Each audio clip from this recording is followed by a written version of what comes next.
And just like our number this evening, our reading is somewhat short. We're in the book of Psalms, if you'll turn there with me, to the 42nd Psalm.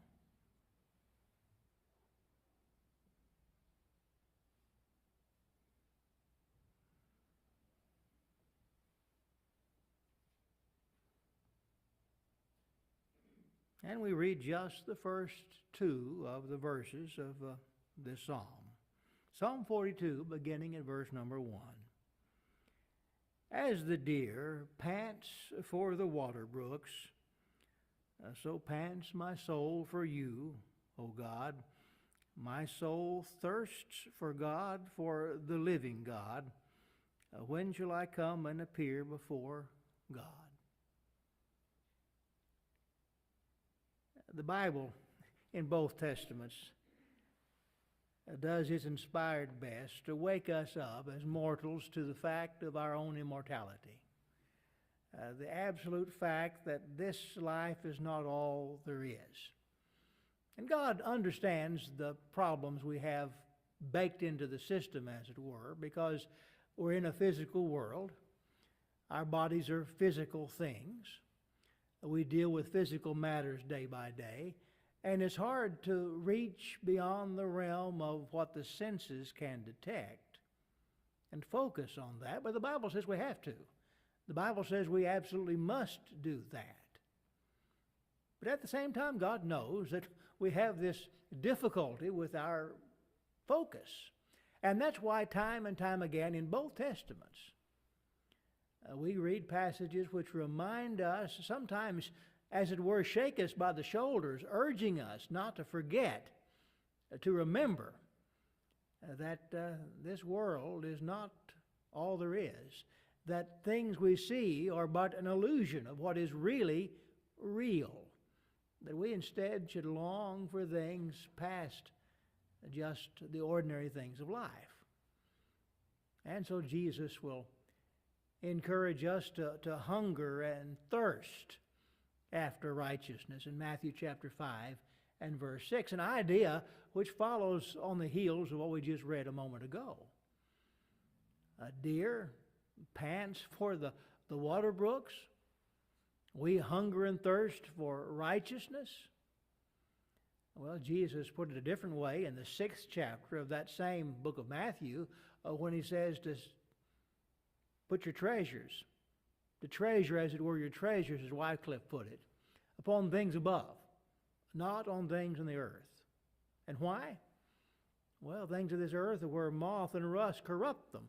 Thieves can break through and steal them, but our treasures in heaven, Jesus said moth and rust can't corrupt these. Thieves can never break through and steal these treasures in heaven. And so, set your affection there, which is the language that Paul uses in Colossians chapter 3. If you then have been raised with Christ, of course, raised from the waters of baptism as new creation, you have been raised with Christ, set your affection on things above, and not on things below, things of this earth. And why? Because your life is hid with Christ in God. He says you're dead. Physically dead, spiritually alive. And also Paul will say in 2 Corinthians chapter 4 that we should realize that even though the earth of man, of this tabernacle, is being dissolved day by day, we have a building of God not made with hands. And he prefaces that first part of chapter 5 by saying in chapter 4 that we look not at things which are seen, odd language to use, but true. We look not at things which are seen, but at things which are not seen, because the things which are seen are temporal. They're temporary, here for just a while. Moth and rust corrupt them. Thieves break through and steal them. Instead, we lift our eyes to things we cannot see. Time and time again, the Bible urges us forward to thinking about something outside of life, beyond just the humdrum daily lives we all are living, to think spiritually. And we talk about this a lot. We hear about it in the songs we sing, in lessons like this one, and sometimes we have to ask ourselves the question, what does that even mean in real life? Because after all, I have to live a real life. I've got obligations before me. I have bills on my table. I've got schedules to keep. I've got people to meet with. I've got doctors to talk with. I've got medicines to take. I've got exercises to do. All of those things are just part of life. Not to mention the people I've got to deal with day in and day out, some of which I enjoy being with, others a little less so. What do you mean to have a spiritual mindset? Well, a lot of it goes to what we just read a moment ago. If you've got a true hunger and thirst for the things of God, all of this works its way into the very fabric of everyday life, into the everyday doings and goings and comings of what we do hour by hour. It's not so much that we stop living our lives and start focusing on God. It's that our focus on spiritual things takes over and embeds itself in and completely is saturated in all the rest of the life we live every day. And I think there's the first mistake we make in trying in some way to separate the physical from the spiritual, as if they're two so separate things that we leave the one and start the other one. And sometimes we don't help the matter by doing this next, and I say this not wanting to mislead any of us. I realize there's a difference in our coming together, worshiping together, in our work for the Lord every day. And so we're right to say we've come together for the purpose of worship. I say that most every Sunday morning before the sermon starts. We've come together for the purpose of worship. That is never to suggest the fact, though, that somehow, by some means, in some way, we're stopping our lives and starting this life, and when we finish this life, we go back to the other life. The fact is, our whole lives, all day long, and all week long, all month long, all year long, all lifetime long, should be imbued with a spiritual fabric, so much so that everything we do is touched and tainted by our spiritual values, our spiritual focus on what really matters. This kind of thinking goes a long way in changing our lives in wonderful ways. The things you're arguing about, what do they matter in the light of eternity? Those things you're most worried about, you can't go to sleep because you're just caught up with anxiety over them. What do these things mean in the context of eternity? So much of the difficulties of life just fade and float away the more everything is covered by a spiritual mindset that sees the eternal as most important, as the spirit and soul much more so important than the body and the flesh. That mindset goes a long way. And a moment ago we looked at 2 Corinthians 4, but let's broaden that context just a bit, because Paul starts by talking about the physical ailments and difficulties and persecutions he's gone through. And he says that this decaying of, this destroying of the body, and he's talking there about his physical ailments. He's got, among other things, a thorn in the flesh he references in the last part of 2 Corinthians. And he has the difficulties of his persecution, the stoning, the scourging, the shipwreck, all of that. The outward man is perishing, he says. It's being destroyed. But he says the inward man is being renewed day by day. For this light affliction, which is but for a moment, works for us a far more exceeding and eternal weight of glory. While we look, and here's a passage we looked at a while ago, while we look not at things which are seen, but at things which are not seen. For things which are seen are temporal, things which are not seen are eternal. And just a few verses later in chapter 5 and 7, you'll say we walk by faith and not by sight. That faith is the spiritual trust in God, a faith in the Lord, which completely colors everything else in our lives. So much so that you're not leaving the one going to the other. It's all just the one. Now that's the what of it. But how do you get there? How do you get to a mindset like that? Well, just as the passage we read suggests. Have you eaten today? Have you had anything to drink today since you got up this morning? And I don't know all of your schedules. I'm not that kind of a preacher looking into your every moment of life. But I think I can stand here and say with great certainty that every one of us has had something to eat and something to drink since we got up from bed this morning. Why? Well, because I was thirsty, so I took a drink. I was hungry, so I had a little bite to eat. The animal kingdom lives that way all the time. That's the way the body works. You know that an animal is sick when the animal loses its hunger. You know, we as humans have a problem if we're never hungry.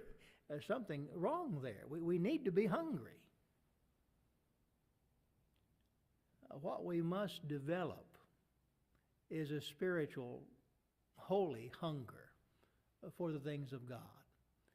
For just as the deer longs for the water in the brook, just as we long for the next meal, the next bite, the next drink, we have that same hunger for the spiritual mindset, a closeness with the Lord, a fullness of our spiritual lives. We have a hunger for it. And in the absence of that, all Christianity is a contract where we do this and God gives us this. We check these boxes and God pays us back in these ways. Not any kind of way the Bible talks about. The Bible never says that. But that's what we're left with. In the lack of this desire, this deep hunger for the things of God, all we're left with is obligation and responsibility and doing what God says do because He said do it, and after all, He's God and we're not. If that's all our religion is, we've so missed the point of what all of this is meant to be about. Let's sing a song together. It's number 71. I think we all know it. And it comes directly from this passage we've referenced in Psalm 42.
hunger, a thirst, desire, a yearning for the things of God, especially the Psalms written by David. That psalm known of all of them would have to be the 23rd, where David talks about even considering death itself, the valley of the shadow. He says, I'll fear no evil, for you're with me. He ends that wonderful shepherd psalm by saying, goodness and mercy shall follow me all the days of my life, and I shall dwell in the house of the Lord forever. And David talks a lot about things like that. My refuge, my strength, very present help in trouble. Be still and know that God is God. Have you noticed that in the Psalms, a number of them, a good percentage, are written by David? But how many Psalms are written by, now think about this, it may take you a second. How many of the Psalms are written by King Saul? And I'll let you ponder that for just a moment. Count them up on, well, you can have no fingers on both hands and still get the right answer. He didn't write a one of them. Why? The very thing we're talking about. What's the difference in Saul and David? Well, David, well, he was, okay, it wasn't that. Well, it was, no, it wasn't that. What was it? Well, we mentioned a while ago that if you lack the idea of a true thirst and hunger for relationship with the Father, with His Son Jesus Christ, you're left with nothing but a contract. That's the kind of relationship Saul seemed to have with the Lord, a contractual one where he didn't keep up with his contract, but he saw it basically, I do this, you'll do the other. You do this and I'll do the other. A tit for that, this for that, quid pro quo. David didn't look at his relationship with God that way. He saw it as a personal thing. And yes, he, in some ways, can be said to have sinned more severely than Saul did. Why was he a man after God's own heart? Because he came back from it, yes. He repented of his sin, absolutely. But also, he always had this relationship with the Lord, born of a desire to be with Him, to be right with Him, to be close to Him. He had this hunger and thirst for the things of God.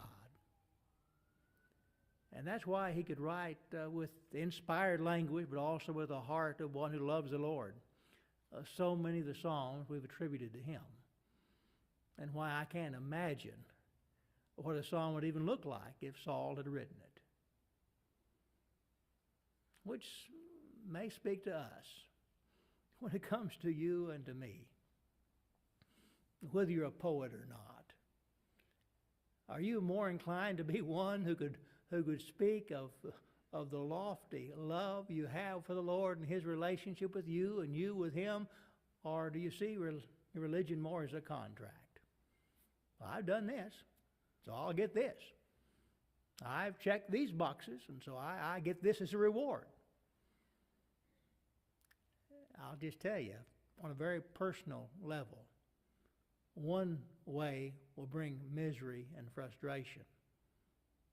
One way will give you peace, true peace, that, as Paul says, passes all understanding.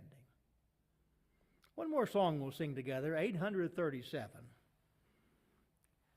I think this song speaks right to the very idea we're talking about this evening.